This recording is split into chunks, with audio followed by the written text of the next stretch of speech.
హరహర మహాదేవ్. రక్ష రక్ష గురుదేవ్. ప్రేమస్వద దివ్యాత్మ స్వరూపులైన మీ అందరికీ శ్రీకంఠ సదాశివ బాలాత్రిపుర సుందరి పరిపూర్ణమైనటువంటి అనుగ్రహం సిద్ధించుగాక. ఈరోజు మనం ఒక ముఖ్యమైనటువంటి జ్ఞానాన్ని గురువు యొక్క అనుగ్రహం వల్ల మద్గురు శ్రీ శ్రీకృష్ణ పరమహంస స్వామి వారి యొక్క అనుగ్రహాన్ని తెలుసుకుందాం. మానవుడికి నాస్తికుడికి కానీ ఆస్తికుడికి కానీ భగవంతుడు ఉన్నాడు అని నమ్మిన వారికి కానీ భగవంతుడు లేడు అని నమ్మని వారికి కానీ భగవంతుడు ఇద్దరిని సమానంగానే చూస్తాడు. ఇద్దరి మీద కూడా కరుణ ఒకేలాగా ఉంటుంది కానీ రెండులాగా ఉండవు. అదే భగవంతుని యొక్క కృప, అదే గురువు యొక్క కృప. కనుక ప్రార్థన చేయడం లేదు, భగవంతుడు లేడు అనుకుంటున్నాడు అనుకున్న వాడికి భగవంతుని అనుగ్రహం ఉండదు అనుకోవడం పొరపాటు. భగవంతుడు ఉన్నాడు, భగవంతుడు దయ నాపై ఉంది, నేను భక్తుడిని అనుకోవడం వల్ల కూడా పొరపాటు కాదు. కానీ భగవంతుడు ఉన్నాడు అనుకుని భగవంతుని యొక్క అనుగ్రహంతో నడిచేవాడికి ఆనందం ఉంటుంది. భగవంతుడు లేడు, నా యొక్క ప్రయత్నమే అంతా అనుకునే వాడికి ఈగో ఉంటుంది, అంతే తేడా. ఇద్దరి కరుణ ఒకేలా ఉంటుంది. ఇదంతా ఎందుకు అంటే ప్రపంచంలో భగవంతుని దర్శించాలన్నా, గురువును దర్శించాలన్నా, క్షేత్రాలను దర్శించాలన్నా, ఏదన్నా ఒక ధర్మ కార్యాలని మనం ఆచరించాలన్నా ఒక పద్ధతి, ఒక సాంప్రదాయం, సనాతన ధర్మం, ఋషులు ఏమి చెప్పారో, ఋషులు ఏది ఆచరించమని చెప్పారో అది మనం ఆచరించాలి. అది ఎంతవరకు ఆచరిస్తున్నాం? మూఢాచారాలు, మూఢనమ్మకాలు అనేవి మనం ఆచరించరాదు. మా పెద్దలు చేశారు, మా పెద్దలు చెప్పారు, వాళ్ళు ఆచరించారు, వీళ్ళు ఆచరిస్తున్నారు, అందుకనే మేము చేశాము అనేటటువంటి విధానాన్ని మూఢాచారంలో కూడా తీసుకోవడానికి కారణమవుతుంది. ఎందుకంటే ఒక పని ఎందుకు చేశారో తెలియకుండా చేయడం వలన, ఏ పని అన్నా సరే ఎందుకు చేశారో తెలుసుకుని చేసినట్లుగా అయితే దానికి ఒక రీజన్ ఏర్పడుతుంది, ఒక థియరీ ఏర్పడుతుంది, ఒక ప్రాక్టికల్ చేయడానికి వీలు పడుతుంది.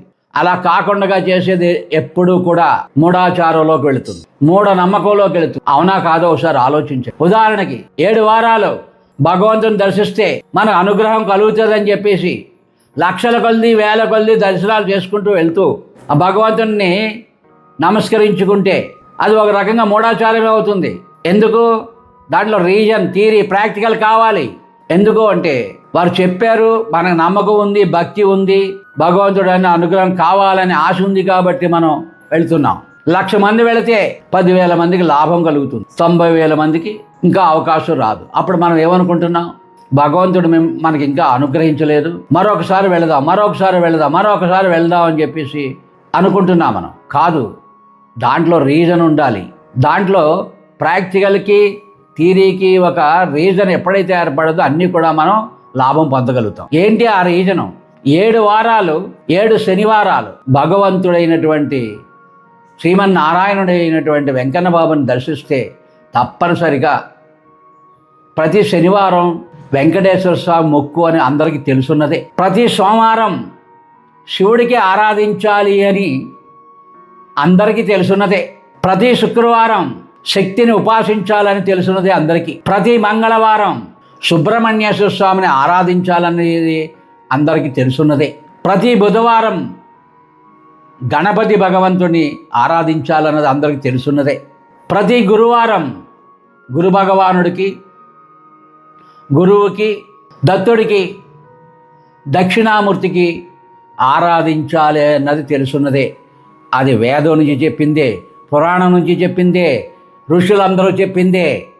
దాన్ని నువ్వు ఆచరిస్తే అది రీజన్ అవుతుంది.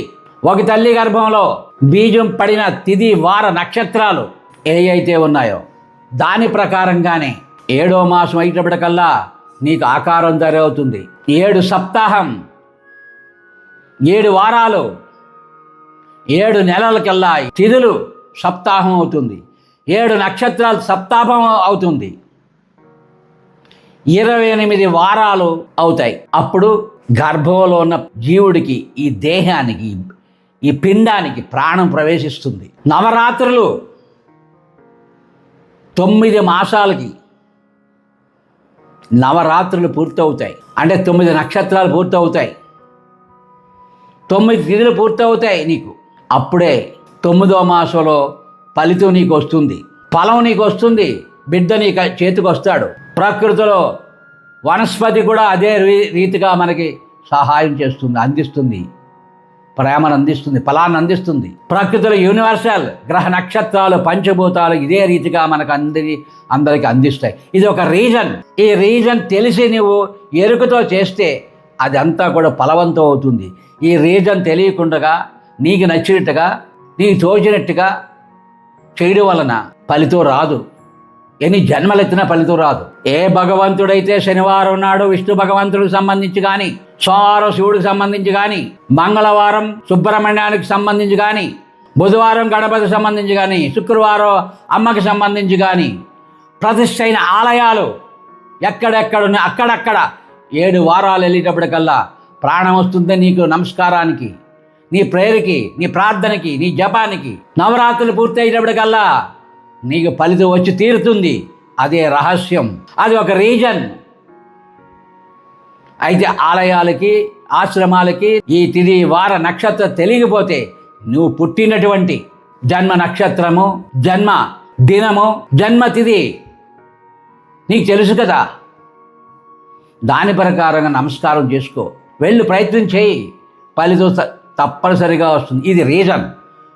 నాస్తికుడికైనా ఆస్తికుడికైనా ఒకే విధంగా ఫలితం వచ్చి తీరుతుంది. నీ ఇంట్లో కూర్చొని ప్రేయర్ చేసినా ఫలితం వచ్చి తీరుతుంది ఇదే తీరిగా. ఇది ఒక రీజన్.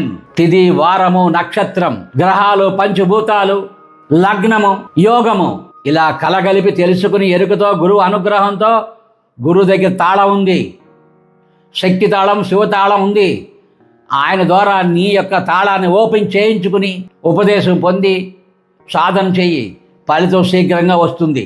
తిథి వార నక్షత్రాలతో భగవంతుని దర్శించడం వలన, పూజ చేయడం వలన, ప్రార్థన చేయడం వలన మూఢాచారాలు, మూఢనమ్మకాలు లేకుండా యూనివర్సల్ అనంతమైన విశ్వశక్తితో అనుసంధానం అయ్యి, విశ్వశక్తి దూరం కాకుండా దగ్గరయ్యి నువ్వు అనుకున్నది సాధించడానికి అద్భుతమైనటువంటి లీల, అనంత శక్తి యొక్క లీల నీ సొంతం అవుతుంది. నీకు అనుభూతి వస్తుంది, దైవ దర్శనం వస్తుంది, దైవ అనుగ్రహం వస్తుంది, నీలో విశ్వశక్తి పెరుగుతుంది, విశ్వాసం పెరుగుతుంది.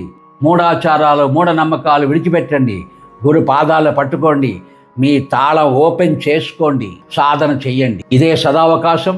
రేపటి నుంచి అనగా గుప్త నవరాత్రులు, శ్యామల నవరాత్రులు 19/1/2026 నుంచి శ్యామల దసరా నవరాత్రులు జరుగుతాయి. కనుక మీ తిథి వార నక్షత్రాల్లో ఏదో ఒక రోజు దర్శనానికి రండి, తీర్థప్రసాదాలు స్వీకరించుకోండి, ఆ జగన్మాత కృపను పొందండి. సర్వ కార్యాలు, సర్వ విజయాలు, త్రైలోకాధిపత్యాన్ని పొందండి. సదావకాశాన్ని వినియోగించుకోండి. శ్రీకంఠ సదాశివ బాలా త్రిపుర సుందరి పరిపూర్ణమైన అనుగ్రహం సిద్ధించుగాక. హర హర మహాదేవ్. రక్ష రక్ష గురుదేవ్.